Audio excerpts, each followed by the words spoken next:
You ever have one of those days, you know the ones, where just one little thing goes wrong at work and it somehow follows you home and just torpedoes your whole evening? Well, today we're diving into a really powerful way to stop that from happening. It's all about an idea called the inside out approach. Now, I know this is a weird question, but have you ever felt like you're kicking the cat? I think we all get what that means, right? You've had a brutal, stressful day, nothing's going your way, you walk in the door at home, and bam, you're snapping at your partner or getting seriously ticked off about some tiny little thing. That's it. That's kicking the cat, when you take all that frustration and just unload it on an innocent target. So, what is actually going on here? Well, it's something we can call the cat kicking effect. And you can think of it like a virus, really. That stress from your job, it doesn't just clock out when you do. Nope. It hitches a ride home with you, and it is ready to infect your personal life, and worse, the people you care about the most. This right here, this is the perfect illustration of that domino effect. See how it works? It's a chain reaction of pure frustration. It starts with the manager, but it never, ever stops there. It just cascades down, passed from one person to the next, until it finally hits someone or something that can't fight back. In this case, the poor cat. It's a really powerful and kind of sad visual of how easily we can spread negativity without even thinking about it. Okay, this idea is a total game changer. We're so wired to blame things out there, our boss, the traffic, that annoying email. But what if the problem isn't out there at all? What if the real issue is our own thinking? This quote is a challenge, right? It asks us to totally flip our perspective and realize that we're the ones giving these outside events all this power over how we feel.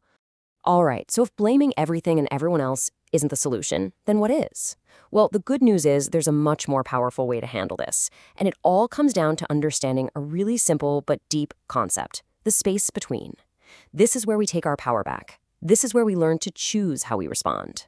This diagram, this is the key to the whole shebang. On one side, you've got the stimulus, that's the thing that happens, the trigger. On the other side is your response, that's what you do, how you react. But look right there in the middle. See that? That space? That is your power. That's your freedom.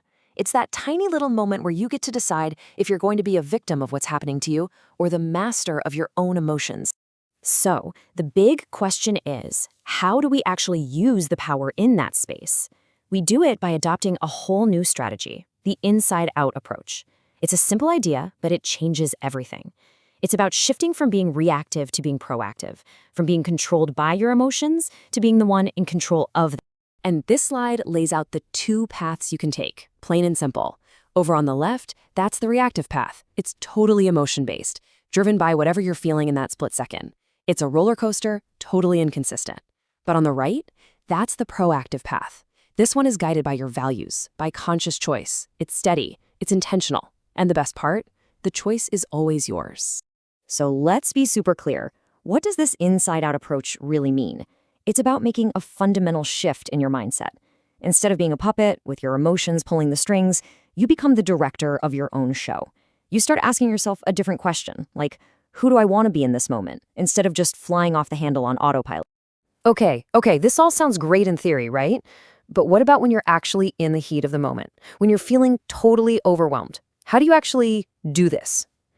Well, the great news is there's a simple, really powerful tool that can help you navigate even the toughest conversations. And here it is. It's called the 4F model. And you can think of it as your secret weapon for turning a potential conflict into a real connection. It's a simple, memorable framework that can help you bring the temperature down and actually have a productive conversation. Let's walk right through it. First F, facts. Just stick to the facts. Don't attack the person. Instead of saying, you're so rude, try something specific and undeniable, like, you interrupted me 3 times during that meeting. See the difference? Second F, feelings. You need to share the impact on you using I statements. For example, when that happens, I feel disrespected. Third F, future. Be really clear about what you need to change. In the future, I'd really appreciate it if you'd let me finish my point. And finally, the fourth F, follow-up. This is huge. Later on, a simple, hey, thanks for letting me speak in today's meeting. I really appreciated that. Can make a world of difference. And this, right here, is what it all boils down to. This is the big takeaway. You are not a victim of your circumstances. You are not defined by what happens to you.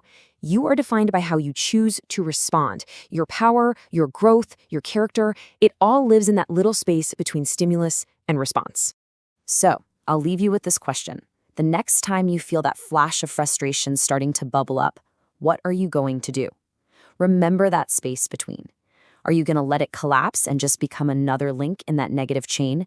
Or are you going to use that space to breathe and create a totally different, better outcome? The choice, as always, is yours.